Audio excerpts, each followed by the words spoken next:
Hello friends, welcome back to my YouTube channel. In this video, I am going to show some of the frequently asked DBMS questions in InfyTQ examination. I will give a deep explanation for each and every question. So without any further delay, let's get started. Now look at this question. So we need to observe this query properly and we are supposed to find the output of this query. So if you observe properly, there are two select statements in this particular query. Now look at the first query. So basically we need to select the records of those employees whose salaries are in between 1000 and 10,000. So this is what we need to find, but there is one more exception statement also. So basically what we need to do is we need to remove or omit the records of those employees whose salaries are in between 5,000 and 8,000. So let's consider that the salaries are in the range 1k to 10k. Okay, yeah.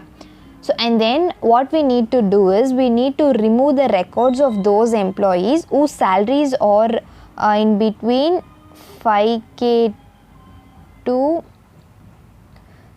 8k. So basically we need to remove this part.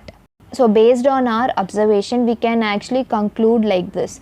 So the salary must be in the range 1000 to 5,000, but 5,000 is not included, and it can be in the range 8,000 to 10,000, but 8,000 is not included. So based on this condition, we can say that only record 3 and record 4 will be included in the output table, because salary 2000 is included in this range, and salary 1000 is also included in this range, but whereas salary 6000 and salary 7000 is not included in this particular range. So that's the reason row 3 and row 4 will be displayed in our output table. I hope you all understood this. So now let us move on to the next question. So now look at this question. So here we have two tables. One is called subject table and the next one is called as teacher table. So in subject table we have two columns, that is subject ID and subject name, and in teacher table we have three columns, teacher ID, teacher name and subject ID. So as you can see that subject ID is common in both the tables, which means one subject can be handled by one or more number of teachers, right? So here as you can see that subject named S2 is handled by two teachers, that is N2 and N3. So basically this subject ID column is joining both the tables. So now look at this query. So we need to find how many rows will be fetched when the above query is executed. So now look at this query properly. You can see that here you are using two variables called S and T. So these are nothing but these are something like objects. So with the help of these objects we are accessing each and every column. So for example, with the help of S, we are accessing this subject ID. So that's why we mentioned as S dot subject ID, S dot subject name, and same way we are accessing teacher ID with the help of T variable, that is T dot teacher ID. Now here we have used one more important key called as full join. So this full outer join keyword returns all matching records from both the tables, whether the other table matches or not. So if there are rows in subject table that do not have matches in teacher table, or if there are rows in teacher table that do not have match in subject table, those rows will be listed as well. So this is what is the main usage of full join keyword. So now look at this query. Since we are using full join, like all the records in both the tables will be combined together, but here we have one more condition, that T dot subject ID is not null, which means the subject ID present in the teacher table should not contain null values. For example, here the last two rows contains null values in the subject ID, right? So because of that reason, we cannot include these two rows in our final output table. So in our final output table, all the other rows except these two rows will be printed. So we will be having 7 rows in our final output table, that is 4 rows from the subject table and 3 rows from the teacher table. So this is the main usage of full join keyword. So in between we are using the statement like subject s full join teacher t on s dot subject id equal to t dot subject id. So we are as I already mentioned, this subject id is joining these two tables. So that's the reason we are using this condition, like with the help of this subject id we are joining two tables. And this is the actual syntax to join two tables. So this has to be followed whenever you are using this full join keyword. So keep that in mind. I guess you all understood this question. So now let me explain the next question. Look at this question. There are two tables. One is called as store table and the other one is called as products table. So in the store table we have store ID and the city in which the store exists and also the place. Here I just mentioned it as xyy1 like that. So and then the products table shows what are all the products present in each store. For example, store ID S1 contains products whose product ID are P1 and P4, which means biscuits and sugar is present in the store whose ID is S1. So now they are asking us to find what is the best primary key for the products table. Before that we need to know what is primary key. So primary key is a key which is unique for each record. For example, employee ID is the primary key for employee table because it is unique for each and every employee, right? So that's why we are using it as a primary key.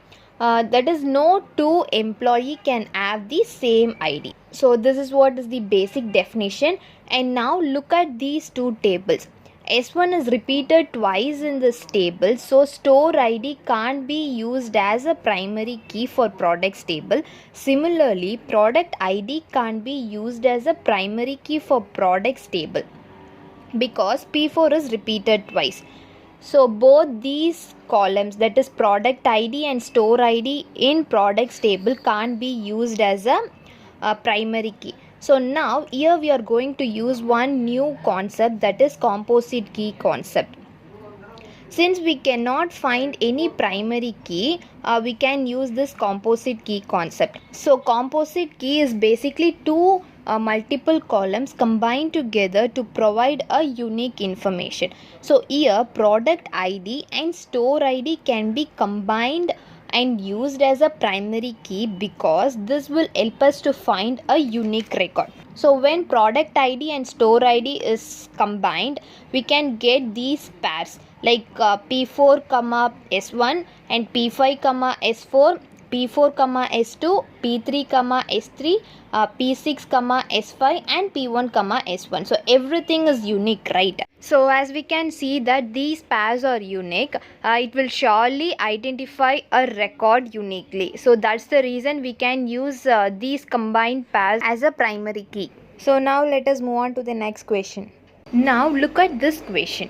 So here they gave us one query. So this query is actually used to create a table. But here they gave that the table is not getting created properly, like it's showing some kind of error.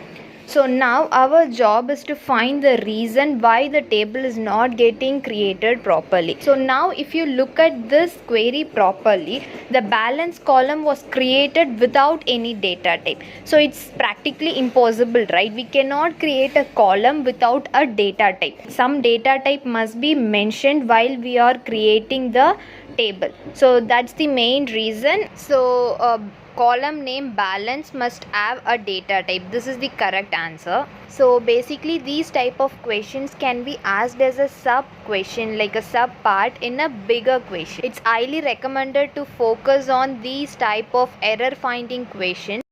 And then now let me show the next question. So now look at this question, observe the table properly. So it is given that the following two queries were executed on the table successfully. Now look at the first query properly. It's given that update employee set department equal to sales where department equal to marketing. So if the department name is marketing, then they are telling us to update the department name as sales.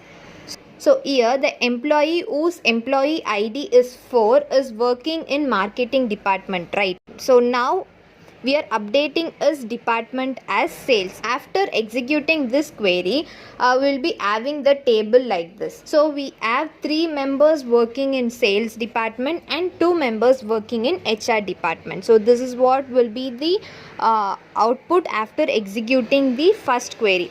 Now look at the second query. It is given that delete from employee where department equal to sales and salary equal to 1000. So it is basically telling that we are supposed to delete the records of those employees whose department is sales and their salary is 1000.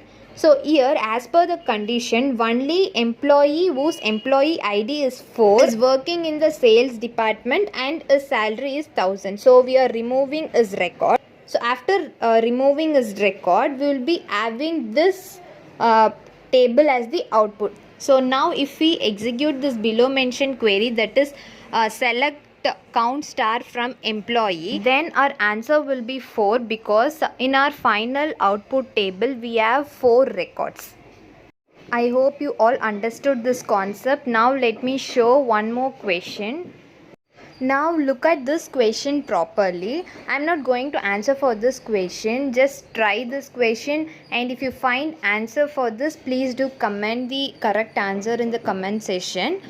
And then if you want more videos related to this topic, please do mention that also in the comment. I will make another video and post it in my channel, and I will also post a video which explains some of the frequently asked Python questions in InfyTQ examination.